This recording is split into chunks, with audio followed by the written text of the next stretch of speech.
جب امت جڑ جائے گی یہی امت ہوگی جسے اللہ تبارک و تعالی قرآن کے دامن کی برکت کی وجہ سے عزت و کامیابی عطا فرمائے۔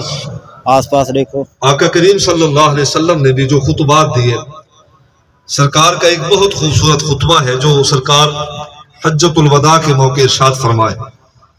نبی کریم صلی اللہ علیہ وسلم کے بہت زیادہ حضور کے خطبات ہیں۔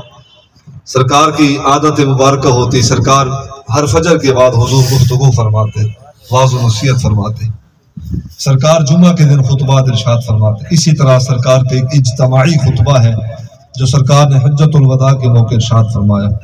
حج کرنے کے لیے حضور جب مکہ تشریف فرما ہوئے، آقا کریم صلی اللہ علیہ وسلم جب حجۃ الوداع کے موقع حضور نے گفتگو فرمائے، سرکار نے اپنی امت کی عظمت کو بھی بیان فرمایا، فرمایا کہ اللہ نے جو مجھے امت دی ہے یہ امت تمام امتوں سے افضل ہے۔ سرکار نے دین کی عظمت بیان فرمائے، فرمایا کہ اللہ نے دین کو مکمل فرمایا۔ سرکار نے اس موقع حجۃ الوداع کے خطبوں میں ارشاد فرمایا، فرمایا کہ دو ایسی چیزیں اللہ کے رسول صلی اللہ علیہ وسلم جن کی نشاندہی حضور خود کر کے جا رہے، فرمایا کہ ان کو مضبوطی سے تھام لینا، ان سے جڑ جانا، کبھی گمراہ نہ ہوں گے۔ اور سرکار نے اس انداز سے ارشاد فرمایا، وَأَنَا تَارِكُ فِيكُمُ الثَّقَلَيْنِ أَوَّلُهُمَا كِتَابُ اللَّهِ فِيهِ نُورٌ وَهُدًى۔ سرکار نے فرمایا کہ دو بھاری چیزیں ہیں، مضبوط چیزیں ہیں، جاندار چیزیں ہیں، ان کو مضبوطی سے تھام لینا، کبھی گمراہ نہیں ہوں گے۔ قسم حضور اٹھا رہے، ایک قسم نہیں، سرکار نے 3 قسمیں اٹھائے، ارشاد فرمایا کبھی گمراہ نہیں ہوں گے۔ پہلا وہ شخص جس کا تعلق اللہ کی کتاب قرآن مجید سے ہو، کتاب اللہ فیہ نور وہدیٰ، جس کے دامن سے نور بھی انسان کو نصیب ہوتا ہے اور جس کے دامن سے انسان کو ہدایت بھی نصیب ہوتی ہے۔ تو فرمایا کہ قرآن سے جو جڑ جائے وہ بھی گمراہ نہیں ہوگا۔ ثم قال واہل بیتہ، فرمایا جو نبی کی آل سے جڑ جائے وہ بھی گمراہ نہیں ہوگا۔ ایک ہے یہ ہمارے اختیار ہیں، ہم نے جو اختیار بنائے، ایک ہے قرآن سے جڑ گیا اور نبی کی آل سے کٹ گیا، ایک ہے نبی کی آل سے تو جڑ گیا پر قرآن سے دور ہو گیا۔ تو ہدایت کے لیے ضروری ہے، رب کی ذات کو پانے کے لیے، اللہ کی رحمت کو وصول کرنے کے لیے یہ ضروری ہے کہ قرآن سے بھی ناطہ ہو، تعلق ہو، بندہ جڑ جائے، نبی کی آل سے بھی ناطہ ہو اور بندہ جڑ جائے۔ قرآن بھی دن قیامت اللہ کی مخلوق کی سفارش کریں گے اور نبی کی آل بھی دن قیامت اللہ کی مخلوق کی سفارش کریں گے، لیکن یہ اختیار ہمیں نہیں دیا گیا کہ ہم قرآن کو چھوڑ کے آل سے جڑ جائیں یا آل کو چھوڑ کے قرآن سے جڑ جائیں۔ تو یہ اختیار اللہ کے رسول صلی اللہ علیہ وسلم نے کسی کو نہیں دیا، ساری امت کے لیے یہی قانون و ضابطہ ہے۔ تو قرآن انسان کی ہدایت کے لیے اللہ نے نازل فرمایا۔ اس عنوان کے ساتھ اب آئیں اگلی بات سماعت فرمائیں۔ نبی کریم صلی اللہ علیہ وسلم نے جو قرآن کی عظمت کے متعلق جو حضور نے ارشاد فرمایا، حضور تو اتنا پیار کرتے رب کے کلام کے ساتھ، یہ سرکار کی محبت تھی۔ عبداللہ ابن مسعود فرماتے ہیں رضی اللہ تعالیٰ عنہ، فرماتے ہیں کہ سرکار کو جب ہم قرآن سناتے تو سرکار رونے لگ جاتے ہیں۔ محبت کا عالم دیکھیں، قرآن سن کے روتا وہ ہے، قرآن کی محبت میں روتا وہ ہے جسے اللہ قرآن کی معرفت دے۔ جو پڑھے گا نہیں وہ سمجھے گا نہیں، جو سمجھے گا نہیں وہ عمل نہیں کر سکے۔ سرکار قرآن کی محبت میں روتے ہیں، زاروں قطار روتے۔ عبداللہ ابن مسعود فرماتے ہیں رضی اللہ عنہ، سرکار کی ساری مبارک داڑھی قرآن سننے کے بعد تر ہو جاتی، سرکار اتنا روتے رب کی محبت میں، رب کے خوف میں۔ آقا کریم صلی اللہ علیہ وسلم یہ تو حضور ہیں، اللہ جنہیں قرآن کی معرفت عطا فرما دے وہ بھی روتے۔ معاملہ آیت کریمہ کا شان نزول جو ہے وہ اس معاملے کو بیان کرتے ہیں۔ حضرت جعفر بن ابی طالب، عثمان ذو النورین رضی اللہ تعالیٰ عنہ اور دیگر اصحاب یہ حبشہ پہنچے۔ جب حبشہ پہنچے تو حبشہ کے بادشاہ نجاشی نے کہا کہ تمہارا جرم کیا تھا؟ اپنے دیش سے تم نکالے گئے ہو، تسا چور ہاوے، ڈاکو ہاوے، کیوں تسا اپنے وطن تو بے وطن تھائے ہو؟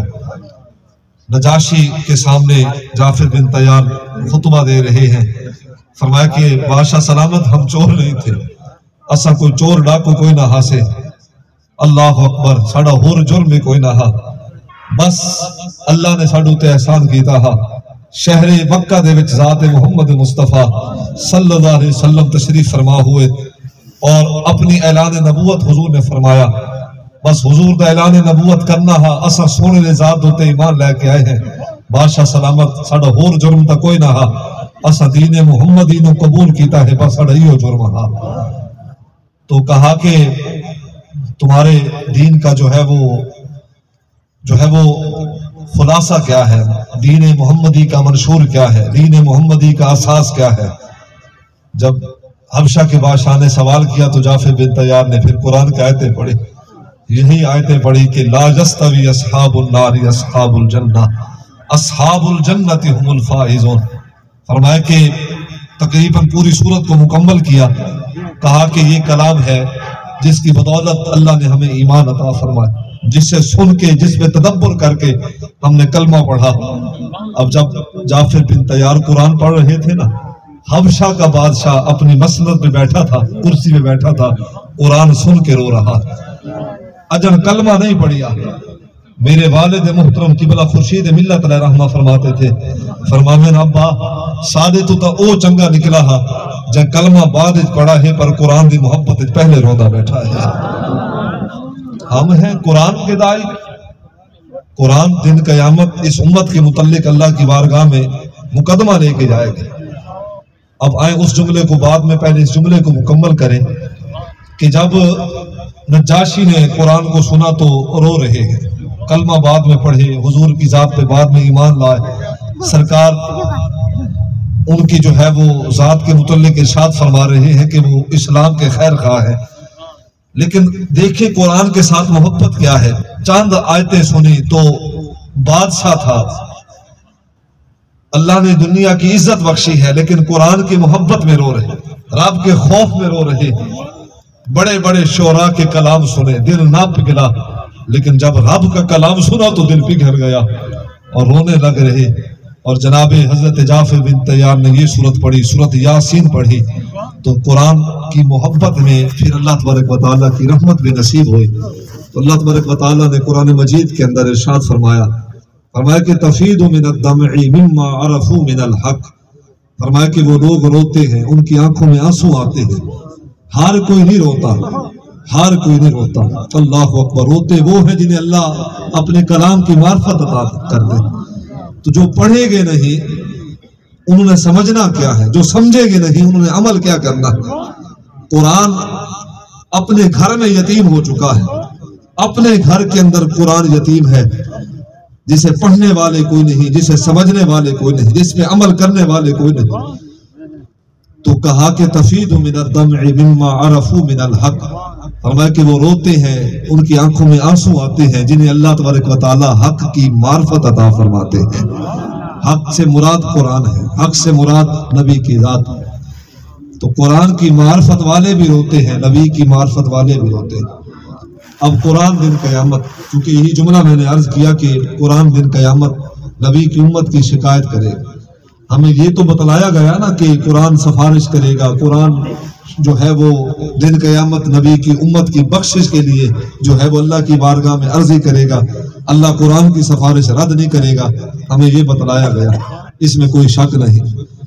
میں انتہائی فکر والا انسان ہوں، قرآن جہاں دن قیامت نیک بندوں کی سفارش کرے گا، اپنے پڑھنے والوں کی سفارش کرے گا، وہاں قرآن امت کے ان نفوس کے متعلق اللہ کی بارگاہ میں شکایت بھی کرے گا کہ مالک تو نے مجھے کن لوگوں میں بھیجا تھا، مالک مجھے کوئی پڑھنے والا نہ تھا، مجھے کوئی سمجھنے والا نہ تھا، مالک مجھ سے اتنا پیار ضرور تھا کہ لوگ میرا تعویذ بنا کے گلے میں پہنتے تھے، مالک مجھ سے اتنا پیار ضرور تھا کہ لوگ گھروں کی برکت کے لیے، کاروبار کی برکت کے لیے مجھے پڑھتے تھے، لیکن مالک تو نے کس قوم میں مجھے بھیجا ہے؟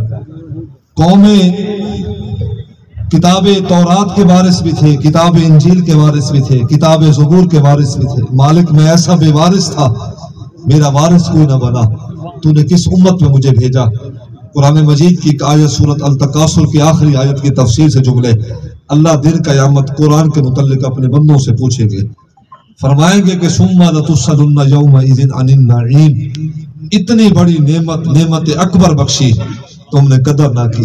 تسا کنڈ ولائی چاہ تسا پڑھیا کوئی نہ, تسا قرآن نو پسے پوشت رکھا چاہ, دنیا دے اندر اتنے مگن تھائے, کاروبار دے اندر اتنے مصروف تھائے کہ کتاب رحمت, کتاب شفاعت, کتاب نور و کتاب برکت کو چھوڑ کے تسا اللہ اکبر اغیار دے ول چل پائے ہاوے. دن قیامت اللہ قرآن کی جو ہے وہ نموز کے متعلق, عزت کے متعلق سوال ارشاد فرمائیں گے کہ قرآن ایسی کتاب تھی جس کے دامن میں ہدایت بھی تھی, جو حق اور باطل کی تمیز کو واضح کرتا ہے. تجھے قرآن دن قیامت ان لوگوں کے متعلق اللہ کی بارگاہ میں شکایت کرے گا, عرض کرے گا کہ مالک اللہ اکبر, ان کے حق میں سفارش ان کے حق میں نہیں ہو. جی تو بھی گیا گزرا, مجبوری کے تحت دنیا کی ٹیکنالوجی تو سیکھ لے, دنیا کی ٹیکنالوجی کو چلانا, سمجھنا اور سمجھانا آ گیا, لیکن قرآن اتنا لاوارث کلام ہے. کاش قرآن کے لیے امت بیدار ہوتی, اسے جلایا نہ جاتا. کاش امت قرآن کے لیے بیدار ہوتی, اس کے ساتھ یہ ناروا سلوک نہ ہوتا. یہ قرآن دن قیامت اس کا حق